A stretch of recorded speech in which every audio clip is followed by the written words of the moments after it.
From the Middle is proud to be a founding member of Odd Pods Media. Hey, everybody, and welcome to episode number 222, triple twos, yo, of From the Middle, a comedy, culture, entertainment, and interview style podcast hosted by three middle-class guys in the middle of America in the middle chapters of our lives with a point of view that's somewhere in the middle. In this episode, we talk about a lot of goings on. Kendall had a super busy Saturday, including almost blowing up his house. Dylan is doing all of the eyeing on Lego sets and seeing which ones he's going to be grabbing soon, including while watching college football. And I did a lot of comedy stuff, including hanging out with Bobby Lee and Andrew Santino in a casino. Also some fun games. If every city in Ohio was going to a party, what would they be doing? What would that person / city be doing? Fun times. Hey, mower robots exist. Enjoy. Oh, for the love. Sorry, just clearing my Mountain Dew hole. I got my phone hole cleaned today. That's where you keep it? You're so cerebral and you're so developed and evolved.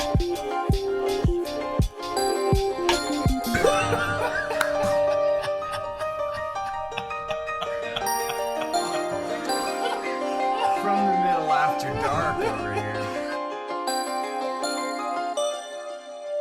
Have you guys tried the new Coke that says like the recipe or part of the recipe was like created by AI? Have you seen this? You Google it. I don't know. I got something from a gas station. I don't remember seeing anything about AI though. If people have never listened to this podcast, I would say all of us, and especially Kendall and I, love trying unique flavors of drinks, especially sodas and things like that. And so I was so excited because it's very rare. At worst, it's just going to be Coke with mango flavor in it. Like a lot of them seem to like the rest of them. Yeah. like the rest of them. But then they did that one. Yeah. So if you're not, yes, I have had this. Yes. Okay. This was, if you're not on our YouTube channel, you should subscribe and go watch. What we're showing is Kory found the can. It's Y3000. And it looks like cotton candy, like a Coke can got slapped with like cotton candy colors. Mm-hmm. And apparently like AI generated like stuff for it. I don't know what all it did. It's the only one I've ever sipped and dumped out. This is like the only, even the mango Cokes that I didn't really like. This was terrible. So like, don't try it. But I thought I thought it was so interesting because all these things that AI is like dabbling with, right? Like people are using AI to play with. I thought, oh, that's interesting. Like, let's see what they think of like making a soda. And it was so gross. Just really gross. Alana Vlad, the senior director of global strategy, shared in a press release that their hope was to create a cola that will still be as relevant and refreshing in the year 3000 as it is today. So we challenged ourselves to explore the concept of what a Coke from the future might taste like. And what kind of experiences would a Coke from the future unlock? So to create the future forward soda, Coke used AI generated imagery to create a mood board for inspiration. Then it used AI to create the can itself, which showcases liquid in a morphing, evolving state, communicated through form and color changes that emphasize a positive future. Okay. And yeah, it's garbage. And I think maybe it's what they were trying to emulate, Dylan, was a Coke that they made today, but in 3,000 years they find the one that was made today. Mm-hmm. And then they're trying this old, stale, nasty Coke from 1,000 years ago. Yeah. I think that's what they were going for. Alternatively, go ahead. Alternatively, in Wall-E, all the humans in the future are super fat and float around on these little carts. And they're like, if that's the future, what kind of sugary drink would those people want to have? And then what they did was took pure just off the charts flavored cotton candy liquid syrup and forcefully jammed it into a can of Coke. And then said, how much more can we fit in flavor wise? And then that's what it did to my taste buds. That's what it tasted like. Yeah. It was gross. I felt like this one had like vanilla to it. Like there was vanilla flavoring to it, which for me, like of the more normal Coke variances out there, the vanilla Coke has always been my least favorite. Like that's been like an automatic, let's get rid of that. For me. So yeah, I did not like it either. The only one that I was able to finish it though. So far the worst has been that Peeps Pepsi that we tried together that one time. That's been my least favorite. Yeah. Weird. Did I tell you? Far. Did I tell you the last couple cans of that I took over to Easter at my in-laws' house, hoping that people would drink it. And apparently no one touched it, so it's put in the fridge. And the last time I was there, my mother-in-law was like, Dylan, would you like something to drink? Some of your little Pepsi cans. But of course, she doesn't know I was like trying to pot him off to get rid of him. So she's just thinking, oh, he'll be so excited. Some of his drinks are in there. She probably hasn't been touching them for the day that you show up. I've been saving them for you. We didn't want to. Yeah. No. Everyone else, please help yourself. Well, what started us down this track was before we started recording, Kendall had showed us the Mountain Dew Zero Voodew, and that's what got us thinking about that. See, that is a drink company that knows how to make new flavors. They do. Even their work, if they are the Pixar of creating drinks, the worst Pixar film is still enjoyable, and the worst Mountain Dew creation is still like, yeah, this is pretty good. I would drink this. I feel like the Mountain Dew base is maybe more conducive to taking on weird flavors than like a cola base would be. Yeah, that could be the citrusiness. The citrusy is so open. Citrusiness. That's like, a word. It's like the definition of a cocktail is like a bunch of stuff mixed with lemon or lime. Like that's I think you're onto something there for sure. Yeah. Well, it's good seeing you guys. Kendall, I'm digging your hat. The Mackinac Island Sasquatch. Yeah. Did you get that at the mystery? No, I got this. It wasn't Mystery Spot. That's something else. But like the Mystery Museum or something. I forget what it was called exactly. But no, I got this on the island itself. Okay. From one of their many gift shops. So do they sort of claim Sasquatch as a local they brand, do, kind of like Seattle does? Yeah, so I think with the Sasquatch thing, you have these pockets of areas where like Sasquatch has supposedly been seen there multiple times, and that particular area of Michigan is one of those areas. Okay. And so my guess is like there's probably like a bunch of these little pockets all over the country. But I recently saw that this same logo like here in Central Ohio for something. And so I think it's just becoming a fad that I bought into while I was in Michigan. And now that I'm here, I'm starting to see it here. But I don't care. I still like the hat. I still think it's funny. Suits you. Yeah, thank you. How you guys doing? What's going on? Well, things are good over here. We're in the thick of college football and NFL season. And when I say both, I really just mean college football. And it's such a wonderful time of the year. If we don't have as much at the end of each episode as far as what we're streaming, that's okay because college football's on. Ohio State plays Notre Dame. Yeah. The Pac-12, the conference that's about to explode, is having the best season of all the conferences so far. I know, yeah. Which is hilarious. The SEC is having like the worst of all of the Power 5 conferences. Mm-hmm. And lots of bad small teams are upsetting bigger, better teams. And it's just so much fun to watch. And I'm loving every minute of it, Jerry. It's just such a good time. I love college football season. It makes me very happy. There's also tons of like awesome Lego sets coming out that I've been like stalking and waiting to buy. And that's always super fun for anybody that's into Lego. We got a nice message from listener Jared. Thank you for listening. He said on the least offensive hot pop episode, which was a few episodes back, he said I caught myself LOLing, laughing out loud to myself several times in the car. You got me. So he enjoyed that episode. We have some nice feedback. So I'm riding high. Things are good. College football positive feedback and some new Lego sets is all Dylan needs to be a happy I'm man. a simple man. And here we are. I'm enjoying it. That's it. Yeah, football. So I have absolutely never done a fantasy football anything before. And this year I joined one because a friend of mine was putting together and was looking for people. And so I'm like, okay, this is a year maybe that I try it. And I've been reluctant to try it because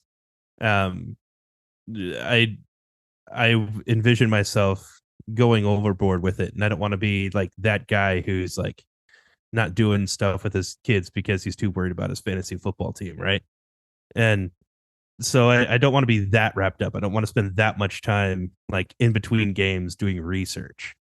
And which is what I'm putting. But having a Nintendo Switch of my own has taught me that I don't think I'm that guy anymore. Because I'm not addicted to video games, even though I have a console, right?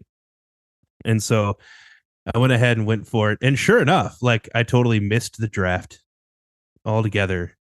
And thankfully, ESPN has a thing where it's like if you just sign up, create an account, and join a league, it will go ahead and pick a team for you if you forget your draft. So that happened. And, I lost the first 2 weeks because that is the very team that I've gone with because I haven't made any changes. This week, though, I have vowed that I'm going to actually like look at it and see what's what. So there's that. But other than that, we just got off of a loud and busy weekend. Twins birthday parties. Ooh. That we did for them. We set a precedent. We have to be careful with what we allow Isaac to do because then, like, in fairness, we do the same thing for the twins the following year. And whatever we do for Isaac, we're doing twice the next year. Yeah. So for Isaac's 8th birthday, we let him have a party with a bunch of friends and we did stuff with them. And this year we did that twice. Once on Friday. And that was Lydia's, and we took her and some friends to a pottery painting place and had a party there. And then on Saturday we had soccer games, 2 of them, and soccer pictures before that, which made us get there like an hour or 2 earlier than we otherwise would have needed to, even though we're not buying the pictures. And then immediately okay, so this is my Saturday. We wake up, we hurry up and get the house finished cleaning up because we know at some point today Joel's friends and family or whatever are coming over. And so, and the moment we leave for soccer, we're not going to have a chance to do this until after they're gone, right? So this is our moment. We have to be at the soccer fields at like 11:30. And so we do everything, we get everything ready. We get to the soccer fields at 11:30 just for like the coach to be 20 minutes late to pictures, even though like we were on time. And we didn't need to be there that early, but we were, and whatever, did pictures, waited around for a while. I had a cooler with drinks and food and stuff. So we were okay. We were set. So we had those pictures, and then we had to kill an hour before the other kid team had pictures, while the first kid whose pictures had already happened, his game starts same time. So we have to split up and do those 2 things. And so his game plays when his game is done. Same park though. Same park though. Yeah. Same park though. But it's a huge park. If you've Sure. been to like these giant community soccer league parks, it's one of those. And so like we're hiking we're walking a ways. And so game 1 happens, and then game 2 happens, and then we get home at about 3:20 or so, somewhere around there. People are showing up at 4:00. Should be plenty of time. The house is ready to go. Open the garage when we get home. And walking through the garage, the kids are ahead of us. Amy and I enter the garage, and we smell natural gas in our garage. The kids go inside. I go inside right after them and immediately tell them, everybody leave the house right now. Oh The my! house is just filled with natural gas. And so I walk over to the stove and see that the stove had indeed been turned on at some point before we left. So we've been gone from 11 to 3:20. The stove has been on that whole time. So I shut everything off and open all doors and windows, get the bird outside. Everybody's still outside. While I'm in there, like prepping the house to let it air out and everything, they're all down at the front of the front yard in one corner where just across the property line. So right there, our neighbors have like one of those big giant rocks, and they're playing on that rock, sitting on it, rolling around in our grass and stuff. And which is okay until I realize that earlier that day, our lawn had been chemically treated. And our kids are rolling around in the grass. Not like yesterday, it was while we were at soccer. So at this point, do they know why they're not in the house? Yes, they do. They do. Okay. And and so we finished letting the house air out.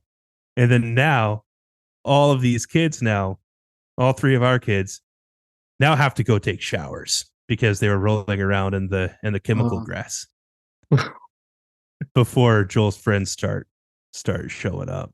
And then Joel's friends, if I'm you at this point, I'd be so afraid that even if I'm in my stocking feet, if I get too much electrostatic charge. Yeah, no, I understand. I'm terrified, like no light switch because a spark of a light switch closing circuit. Dude, this is so I looked it up real quick, and basically what I saw was natural gas. Propane does not dissipate quickly. It tends to fall and pool. Natural gas dissipates pretty fast. So once you fix the leak, you open up the house, half hour later, it's fine. Wow. So once we couldn't smell anything anymore, dude, then let everybody in. Everything was fine from then on out as far as the natural gas thing was concerned.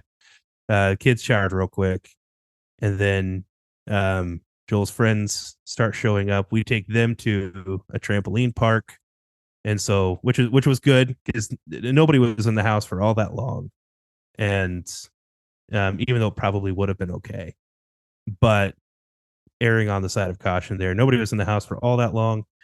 We all left immediately to go to this trampoline park, which gave us another couple of hours or so to let the house air out. And that was that. We were at the trampoline park. We came back. We did pizza and cake and stuff, and sent them home. And then it was time to put the kids to bed. So that was what an eventful Saturday. And I'm like, you got to be counting your blessings that your bird is not a smoker. Oh my goodness. Is the bird okay? The bird's fine. We were super worried about the bird. Man. Yeah. We're pretty sure that Toby died because of air contamination issue that had happened. So, man, that could have gone really bad. we could have. Yeah. Like I told the kids, like, I don't know who bumped into the stove or anything, but like, and we've told them this kind of thing before, but like, this is why. Like, I told them what could have happened. Like, we could have come home to a burning house. I could have walked in and sparked something and the house would have gone up. Like, I don't know if it was going to be that drastic or not, but like, it's possible. It does happen. And so if you think that you might have possibly even touched the stove while walking by it, you absolutely have to stop and take a look at it and then come tell us. Like, that's a must. And that's just a good reminder for all of our listeners. Yes. Ooh. A couple of years ago, our grandfather, he lives on like a country block, and on the east side of that block, a 2-story house next to a woods had filled with gas, and somebody went to light the stove, and kaboom, it ended tragically for the elderly, I think just single woman that lived there. I'm not sure. But my grandpa said he heard a really loud boom. He thought it was hillbillies shooting tannerite, as is often the case out in the country.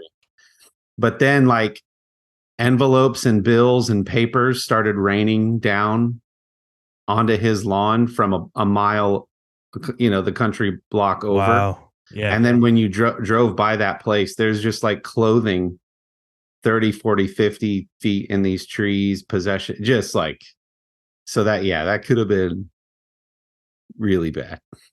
Yeah. Glad everybody's okay, Bird included. Mm-hmm. It was our next door neighbor earlier. Was it earlier this year? So relatively recently, like we came home to like a fire truck and a whole fire unit outside of her home. And so we like checked on her to find out what was going on. And that was why, like, she had a gas leak of some kind. So, but all as well. Nobody died. Yay. Yeah. I mean, I thought about that, but then like it became the moment I realized what the problem was and then fixed it and then knew that, like, okay, I can get things to air out from here on out. Like at that point, everything is fine. And then my mind switched to the last thing this day needs is for me to be consoling children in the middle of the night because of a dead bird. Yeah. Like I don't need that. Like it's Saturday night, which for me means like, I'm waking up at 4:30 to go do church stuff in the morning. Yeah. So meanwhile, like I'm spending all night, like doing further research, crossing T's and dotting I's on my research to make sure my family who is asleep isn't going to wake up or not wake up. So scared. Like just to make sure that, like, is it really, did we really get it ventilated out? And it was, everything that I read seemed to suggest that what I had done was sufficient. Well, glad that all worked out the way it did. Speaking of scary things, and Dylan, I think you brought this up the last time you drove out to our house. Sherry and I are driving down a road near us that goes around the edge of a big reservoir. And I look over to my right and I see what looks like a giant Roomba in the grass between the sidewalk and the curb, mowing the grass. Yeah. And I'm like, Sherry, what's that? She takes this route all the time. And she goes, oh, you didn't know? There's mower robots. And I didn't know about mower robots? And I said, what? Do you not watch the internet? No. What's the internet? I didn't know mower robots were a thing. Crazy, dude. Dylan said one was darting out in front of him. It wasn't going like in a nice line parallel with the sidewalk. It was like doing spin moves and juking. What's up with mower robots? They have them in your neighborhood? I've never personally seen one, though I am quite aware of them. No idea it was a thing. No idea. It's kind of like the if people are familiar with the Roomba robots, there's basically two different worlds. There's the world where one will have a sensor to, like, probably have a sensor to keep it from going downstairs, but it otherwise will just like bump into walls and objects until eventually, like, it's gonna run out of battery or figures it's done it enough and then goes home when it needs to charge. And it only goes home because, again, it randomly bumps, and now it's like looking for its beacon for its home, which is like has to be line of sight for it to see it. And then there's the other kind that, like, learn your floor plan, learn your house, and store all that information in the cloud, and it actually knows where it's going. And I think that the robot mowers are the same way. You set up basically kind of like an electrical fence that you would for a dog. And it just knows that, like, it can't go outside of that boundary. And then there are others that actually learn the shape of your yard. And of those two kinds, if it's the it fits the Roomba or the mower that has learned the shape of your yard, does it then do like back and forths in straight lines? It would probably make a lot more sense watching it. Would be. Yeah. We've had both vacuums before, and the one that learns your house makes sense. You can tell what it's doing versus the other kind where it is just very random. It's just going wherever. Yeah. So still does a decent job, but Yeah. very inefficient. Fascinating. Yeah. I had no idea that existed. And so to just see it was like, what? I Somebody's think one of Roomba my got favorite away. things.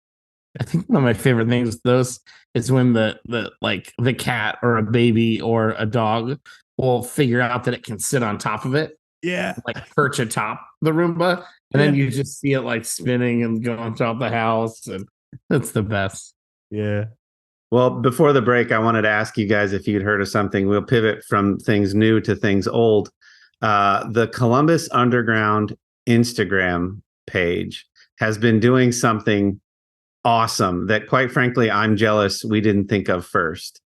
And they are visiting old restaurants that have all but gone out of business and finding like the last remaining whatever, fill in the blank restaurant. So they've done 4 that I've watched that are awesome.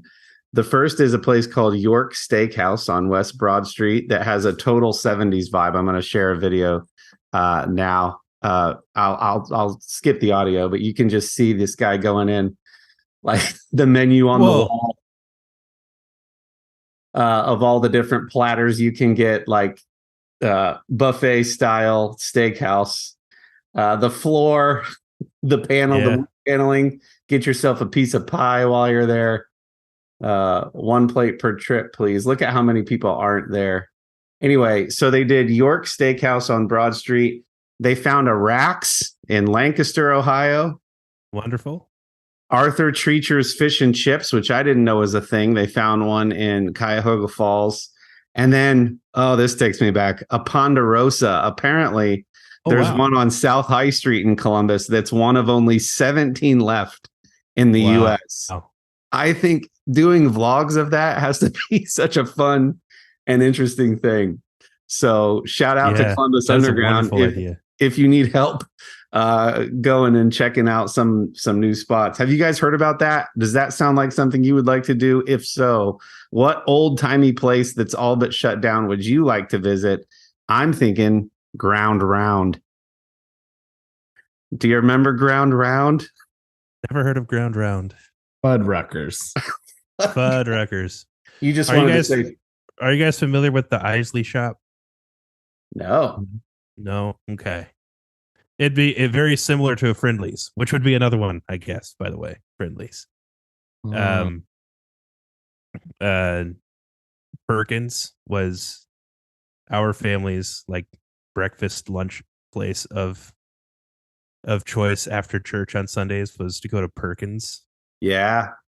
So there was one in Hilliard for the longest time that I think closed last year. Wild. This is sort of the antithesis to the 614 media series Tasting Columbus. Yeah. We're going to tell you the new hot spots, and we're going to tell you about the old dying spots. The oldest ones that are still remaining. But I respect it. They're doing the Lord's work because some of these people got to know these places are still open, right? So, like, do it. More power to them. That's awesome. And all of them are probably on their way out, right? And that's funny. Arthur Treacher's is interesting. There was an Arthur Treacher's in the Marion shopping mall when I grew up. And I think my parents had a bad experience there or something. Like, I think I remember going there trying it once, but I don't when I was little. And I remember asking to go there many times and always being told no. So, but I remember what it was. I remember what it looked like. It's a fish and chips place. But recently I noticed that it's on my DoorDash. So, really? Yeah. Huh. Somebody has built a ghost kitchen around the resurrected menu of Arthur Treacher's. I think so. Yeah. So it call to action, Long John Silver's. Yeah. Call to action, middlers. Which dying or maybe you thought it was long gone, but it's actually there's still. Which restaurant from your childhood would you like to visit if you could? Watching that one about I don't even know York Steakhouse, but watching that was like a time machine. Mhm. I'm gonna be honest. If I was traveling and I had the time, I wouldn't mind finding the near to death bones of a CC's Pizza for $5 Ugh. and going in and smashing some pizza and drinks. That wouldn't be the worst. I'll just say that it wouldn't be the worst. Shoney's. Oh Shoney's would be yeah. one. I had a Shoney's bear that I'd gotten one year for my birthday or something. That's fun. Yeah. Well, this feels like a great spot to take a break and hear some words from some of our friends in Odd Pods Media. We'll catch you on the backside. Hi, I'm Tina Jaramillo. And I'm Hillary Doherty. And we host the Muck Podcast, where we discuss the dark and sometimes weird true stories in American politics. Hey, Tina, did you know that Elvis crashed the Nixon White House for the sole purpose of getting a DEA badge, and it worked? What? Or how a gun control advocate senator out of California engaged in gun trafficking with notorious gang leader Shrimp Boy? Shrimp Boy, I remember him. Okay, so, we cover all of that and more from maladies, madness, mischief, and murder in U.S. politics. And we also host a bi-weekly interview segment called Lil Muck. We interview politicians, journalists, activists, and others who share their experiences in politics. Find the Muck Podcast wherever you listen to podcasts, and check us out on social media at the Muck Podcast. And we're back. So I've had some adventures in the world of stand-up that I have neglected to share with you guys from 2 weeks ago, and then something pretty awesome that happened this past weekend. Loyal listeners of the show will know that I've been preparing for this past weekend for some time. But anyway, real quick, 2 weeks ago, I was in New York City. Last night there, popped into the Comedy Cellar. Great lineup.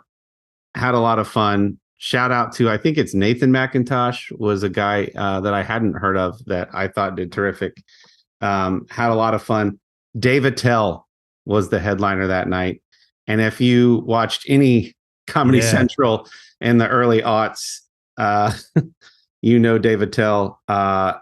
It was super fun. I had always heard from stand-up connoisseurs that if you ever see that Dave Attell is near you, you should go and see him. And so I knew he was on the lineup. It was great to see him. And then Jordan Jensen is somebody that I've been seeing on a few podcasts and wanted to see. So those three really delivered, had a lot of fun going back. It's kind of cool once you know how a place works. I had known how the standby line worked. I know what time roughly to show up now. I know how to get there and get back. So I knew like the deal. And so, yeah, a lot of fun. So that was that. This past weekend, I've had these tickets for a long time. They were supposed to, the show was supposed to happen this summer.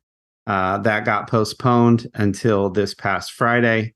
Bad Friends Live, Andrew Santino, Bobby Lee, Jet Ski Johnson, and whoever else from the Bad Friends show at a casino just outside of Cleveland, Ohio. And it was so cool. I've got some pictures. Sorry if you're not on YouTube, we can maybe describe them to you.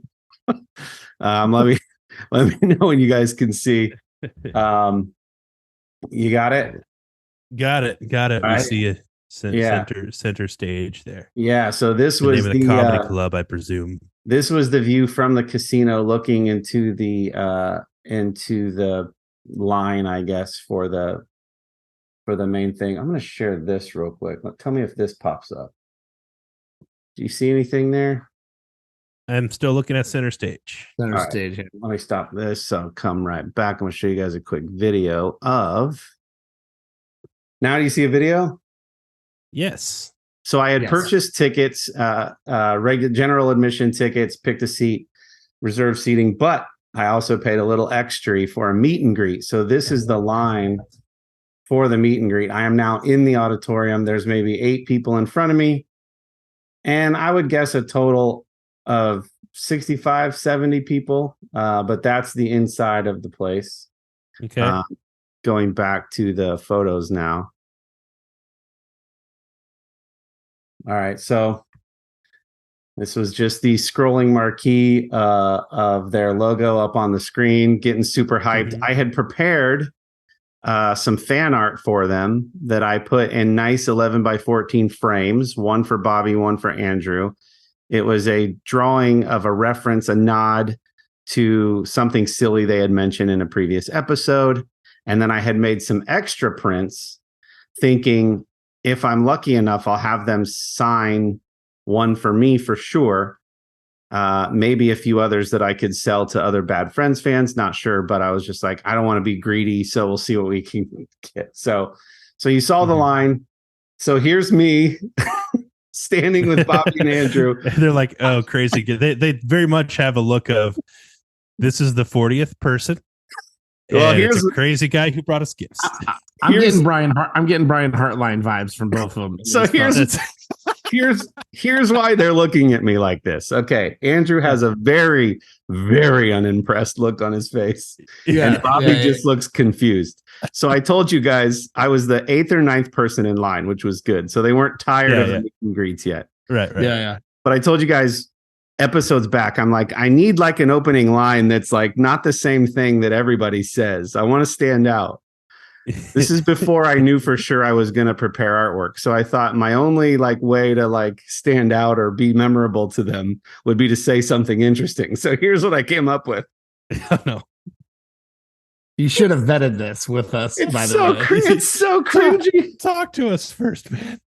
It's so cringy and embarrassing. I said, listen, I met Jesus, married my high school sweetheart, and have 3 amazing kids, and this is going to end up being the greatest moment of my life. I thought it was funny, right? But because I started with, I met Jesus, that stopped everything. They didn't hear the rest because they thought I'm now going to witness to them or exactly. try to. That's exactly what they thought. You paid money. So Andrew's looking at me.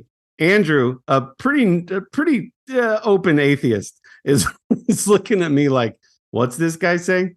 Bobby said, you met Jesus? When? He said that? Yeah. So I'm like, never mind. Hey, I prepared some artwork for you. So then now they're warming up. Andrew walks over. I love it. And I turn around the frames. And now they kind of got half smiles on their face. Their guards are down just a little bit. Bobby's definitely got a smile on his face. Yeah. And I'm pointing to, so I drew Bobby and Andrew as a Cupid and a centaur. And I don't have a close-up of the print. That's probably the closest I have. Bobby's a little silly cartoon Cupid on the back of the centaur that is Andrew. And they're wearing the same clothing that they were wearing in that episode when they talked about this silly thing. The shirt.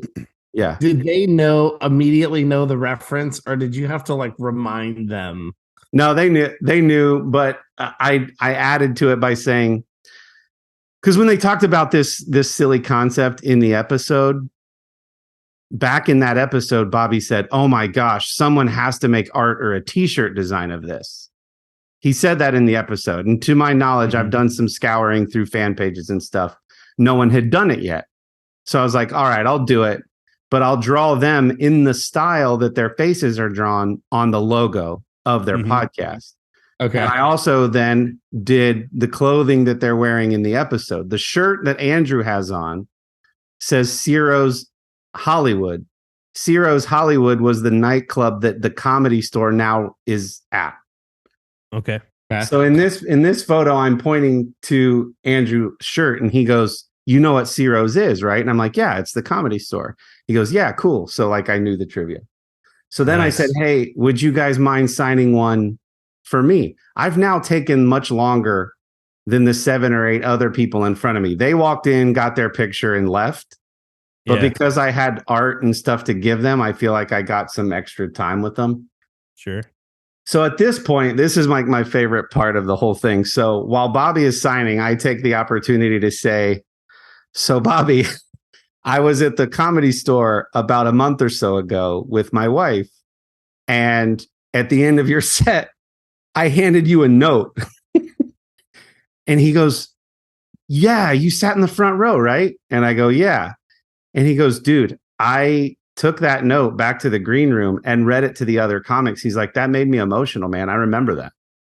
And I was like, yeah, that's so that's what he's saying right there when he's looking up at me. He's like, and then Kory goes, well, that was me.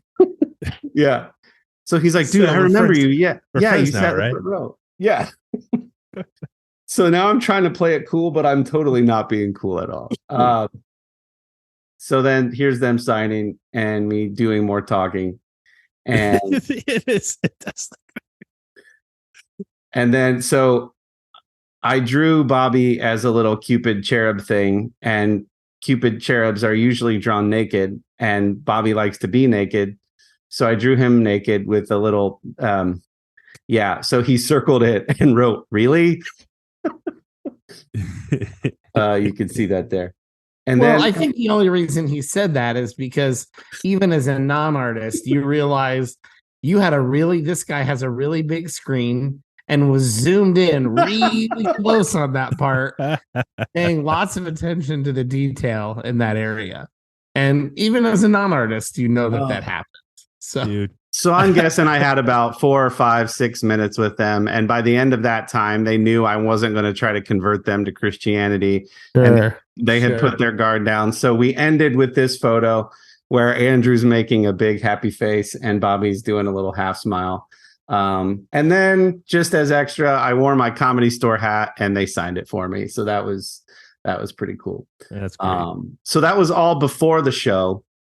The show itself, it was interesting. I didn't know what to expect, right? So this isn't their stand-up per se.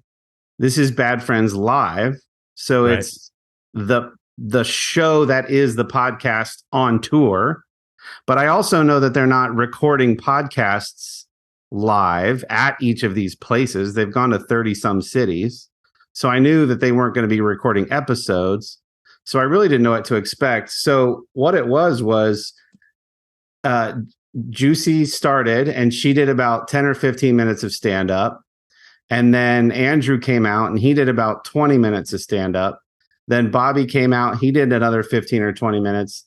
And then they just played games. One was trivia about the show. And if you won, they did it with one person versus one person from the audience. You scanned a QR code to put your name in the hat to get called up. And you competed against another person to see who knew the most about the show. And then whoever won got a signed print. But I took my print to have signed of my art, but then they also gave everybody that got a meet and greet this this signed Bad Friends Tour artwork drawn in the style of Charles Schultz's Peanuts, but it's Andrew and Bobby and whatever. But I already had one, so I was like, I'm not going to play trivia. I'll let somebody else get their shot at a signed print. And then they did a dating game because Bobby's now single. All the single girls in the audience, 3 at a time went up. Bobby was blindfolded and he asked them questions and then picked who he would like to date. And of course, that didn't happen. And then they sang some songs and that was it. The show, start to finish, was about 90 minutes. I thought it was great and it was fun if you're a fan of the show. My friend Greg, who's been on the podcast before, decided to come with me very last minute. We weren't sitting together. He didn't know these guys at all. So he's like, yeah, that felt like a quick show. And if, I could tell that a lot of this was geared toward like the hardcore fans. Yeah. So the show itself was fine to good. But the overall experience, the meet and greet, getting to meet them, giving them the artwork and getting a signed print, that was like a 10. So super fun experience. Really interesting to see how, because I know that they're not the first to take their podcast on the road. I think it's fascinating that this is becoming a thing. You're not going to see live music. You're not going to see stand up. You're going to see a group of people you watch every week just do stuff on a stage. And then I'm thinking, they sold out that theater. It's probably 1,000 seat theater. Then 75 people doing $100 meet and greets. And they just like go play games and do whatever. Like I mean, if you're not on YouTube and you didn't see the pictures, Bobby still has sweatpants on to do this. Okay. Yeah. Like t-shirt, sweatpants, hat, and that's how they're doing this. So like it's not, it's not Sebastian's latest special in Vegas with a full tux. And he's like getting all, Yeah. Yeah. That's awesome. The glossed over eyes was consistent, but yeah, right. Does anybody else watch that Sebastian Maniscalco, his latest one, and just can't keep your eyes off of his eyes, thinking, yeah, he was already drunk or something, both maybe, before coming out on stage, and he still performed pretty okay. And the makeup was very excessive. I think he talked Yes. about that in one of his episodes with Pete. Yeah. Anyway, sorry. So yeah, totally different. Did not expect to go to a casino. Never been to that casino. It's in a pretty rough neighborhood, but the casino itself is awesome. It's very nice and clean and cool. They had good food. Had a chicken parm sandwich in between the meet and greet and the show. Something different. Second time meeting Bobby, first time meeting Andrew. Got to throw some artwork at him, and they said at the end, "Hey man, if we end up turning this into a shirt or something, we'll let you know." And I was like, "Cool, sounds good." Follow me on Instagram. So yeah, I tried to play it cool and not be awkward, and failed miserably. Hey, awesome. Sounds par, man. You had a good time, dude. That's what matters right there. It was really cool. I like it. You feel like it was all well received by them, or did you still feel like an awkward mess when you left? After the opening, were you second thinking? No, after the opening line, I knew we were cool, and okay. I put. Oh, I forgot to mention, I put letters to each of them. Of course, I saw that. Yeah, it on each frame, and Andrew goes, "What's this?" And I said, "It's just a love note." But I said it in a cool, kind of chummy way. And he's like, "Oh, cool, man. Thanks. Appreciate it." So by the end, we were like, that's where the Bible verses are. Exactly. Yeah. So by the end, we were like bro hugging and like shaking hands and gave hugs and stuff. But opening line, I came in strong, came in too hot with that. I met Jesus. You can't even not write a note to a stranger in a hotel about talking in your hotel room. So. Of course you're going to write them each love letters. No, but that's like perfectly up your alley. You've watched so much of the Bad Friends podcast. Like that kind of event was built for you. So I'm glad you got to go. I'm glad you got the prints and they got to take those. And of course you'd love to see it on the podcast in the background up on the wall, right? So like that would be ideal. I was one of the couple idiots standing in line with a gift when I first went through security to go between that front area and the other gate into the auditorium. The security guards said, "I don't think you're allowed to bring anything in." And I said, "I spent a lot of time preparing this." So they go, "Yeah," because I was like the first person in line with a gift. They go, "Yeah, are they allowed to bring in like frames?" Okay. Yeah. All right, I guess they said it's fine. Other people brought hats and like Ohio hats and Ohio stuff to give them. But then some guy behind me in line goes, Would you bring them, man?" And I said, "I did some artwork for him." And I had kind of been covering them up the whole time. And I turned it around to that group of people in line. They knew the reference. They knew what the Cupid Centaur thing was from. And like, dude, I hope I see that on the show, because they swap out the artwork behind them on set regularly. And so he's like, "Okay." And he tells everybody behind him, "If we see it on the show, we saw it here. We know the guy. We know the guy who did it." I was like, yeah, these fans go hard for this show. So like they'd be proud to know the guy who drew the thing that was on the backdrop of one of their episodes. Yeah. So fun. There are 3 prints left. I'm proud to know the guy. Thanks, man. You're welcome. There are 3 prints left. Only one was signed that wasn't one that they got. So it's just 3 prints that I signed and numbered, because that's what you do with art prints.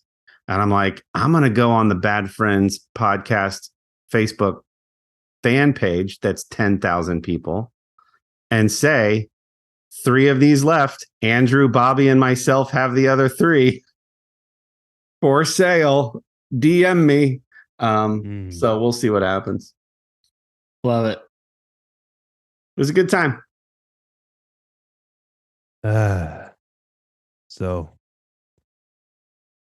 that was a better weekend than mine. It's not a contest. It's not a contest, but that was a better weekend than mine. You spent time with your kids. You saved them That's from a true. potential explosion. It's true.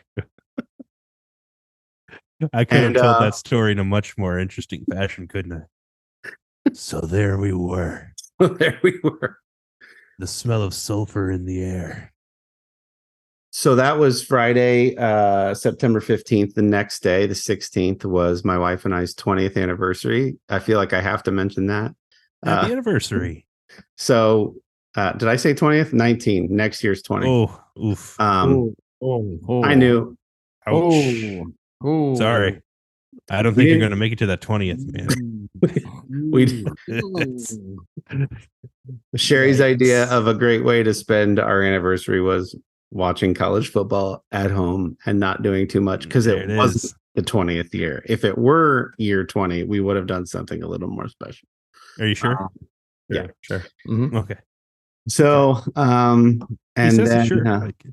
we had flag football and cross country that day. Sherry and I divided and conquered. I went to flag football. Sherry went to cross country. We Marco Polo'd each other, the opposite kids' event, so we could feel like we were there, and then watched college football the rest of the day. So, yeah, it's like we started with, man. College football on the TV. You can open your doors and windows and just have the screen doors or the screen windows. Let the cool air in, have some food on, kind of graze all day as you watch college football. It's a great time to be alive. Beautiful time of year. Beautiful time of year. Love it.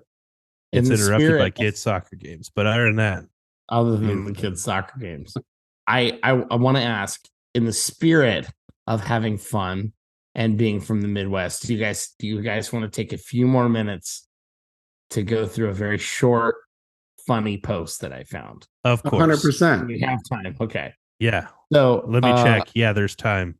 Yeah, there's time. No one's stopping it. So, well, because sometimes we say that as a way to say, Dylan, we're running out of time, buddy. Should we save something for another week? And I don't think this is that time. So I found a post on Reddit, on the Ohio subreddit, and there's a question. And then I'm going to read the question and then some of the responses. Feel free to weigh in or just laugh if you want.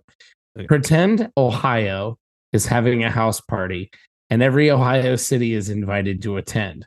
What is each city doing at the party? So here's I'm just going to go through some of the answers. So Ohio is having a party. Each city is a person. And what would that person / the reputation of the city be of the person if they were a person?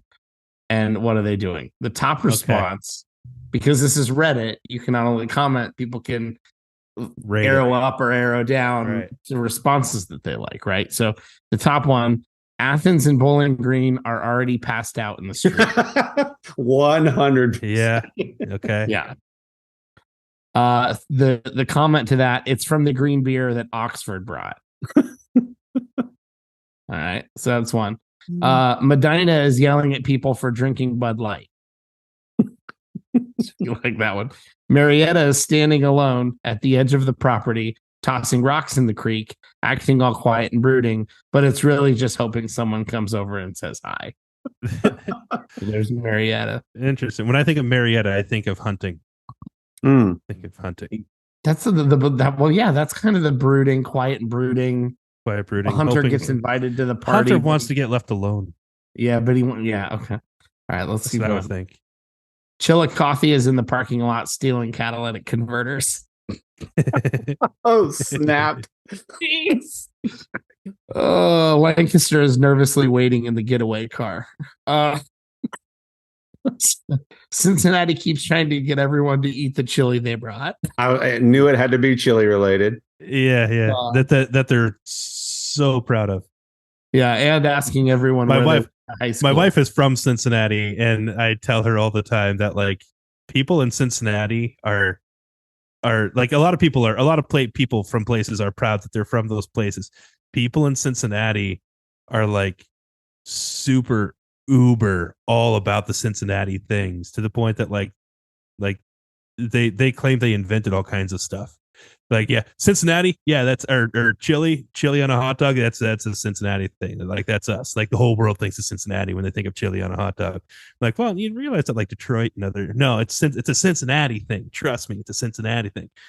And then you start talking about pizza. La Rosa's is like the best pizza place you could ever go to. It's La Rosa's. It's a Cincinnati thing. And then you talk about French pots and Grater's ice cream. Like, well, Grater's ice cream, everybody knows that Grater's ice cream is like the best. Grater's is the best ice cream that you could possibly get. It's a Cincinnati thing. Like, everybody knows when they think ice cream, everybody in the world thinks Cincinnati. And like, Cincinnati people are very much that thing. There was another interview with Joe Burrow asking him if he liked Cincinnati chili, and he was saying how much he freaking hates it. And he said, this is going to go viral. It did before when I was at Ohio State, and people asked me the same question. I don't like it. It's not good. I don't know what all the fuss is about. Dylan, I missed the second half of what Cincinnati was doing.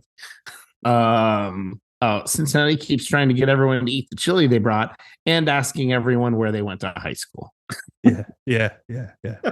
I'm going to change one word in this one for the sake of our show rating. Dayton is coming in on a biplane with enough supplies to share with the whole gang. I'll leave that one. Okay. Millersburg is bringing a bunch of illegally bred puppies.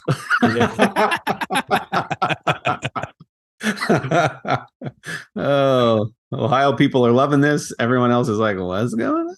Look, but you all know, insert name of your town if you're in the Midwest. And I think people can figure it out probably Millersburg just on name. You all know. Sandusky is bringing Cedar Point French fries. Tiffin is bringing Ball Reich's potato chips. I'm sure I said that wrong. Bowling Green is bringing Pollyeyes breadsticks. I don't know what that. Cincinnati brought 4 different brands of craft brew that only sells in the 4-packs. Cincinnati. Marysville rolled up to the party in a new Acura, trying to make sure Dublin is out front to see them pull up. Nice. Yellow Springs is teaching Athens how to make crocheted bong holders. What holders? Bong holders. Crocheted bong holders. Shout out Dave Chappelle. Yeah. Columbus is the jock that keeps talking about when they won the state football championship, crushing beer cans on their forehead, yelling OH at everyone.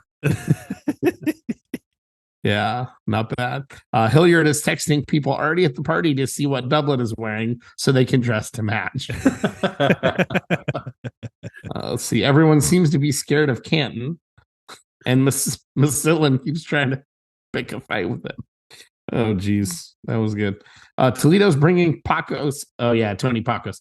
Toledo's bringing Paco's dogs and Michigan edibles. You'll see us coming in a clapped out Jeeps with blinding aftermarket LED lights. Yeah. Also, they booked White Snake. Portsmouth is doing party supplies in the basement. I'll change out a word there. That's a lot of them. I thought that was a really funny Cleveland. That is funny. Did Cleveland get left out? Yeah, no Cleveland. Logan keeps asking if people want to get up early and go hiking in the morning. Youngstown brought the pizza and beer.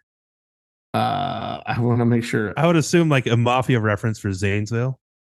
Akron, Cleveland. Akron won't shut up about LeBron. Yeah. Worcester is constantly correcting how people pronounce their name. Oxford just rolled up in Dad's Range Rover with a bunch of Coke. Yeah. Coca-Cola. Middletown brings JD Vance and is immediately booted from the party. Holmes County is building a barn in the backfield. Let's see. There's got to be. While you're looking for others, I have a question. Something I saw last week or the week before on Instagram. So it's one of the Columbus 614 things. They share when other people hate on Ohio. And this other person not from Ohio was saying people from Ohio wear more Ohio stuff than any state I've ever seen wear stuff from that state. Okay. Ohio hats, Script Ohio shirts, Ohio versus the world. They were saying Ohio versus the world. Like, Wait, were they? They weren't talking about Ohio State specifically, right? They're No, just talking about just- like Ohio stuff. just people from Ohio love wearing Ohio. Yeah, like I love Ohio T-shirts and stuff.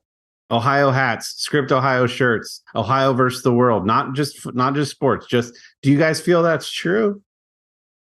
I don't know, maybe. Oh, it very well could be. We have money to spend on merch, but not enough money to be creative. So They were like, you don't I mean, see I can- anybody ever with like a Delaware shirt. I think that there are places that don't do it, but then I do think, like, I mean, Texas obviously does it. Michigan, I can tell you, definitely does it. Everybody puts the shape of their state in one of the letters of the word home or love or Ex- that yeah. state. Absolutely. But yeah, no, I can tell you, like, from vacationing and stuff in Michigan ever since I was a kid, like annually, that's common to see in people's homes and stuff. I like had family up there. Yeah.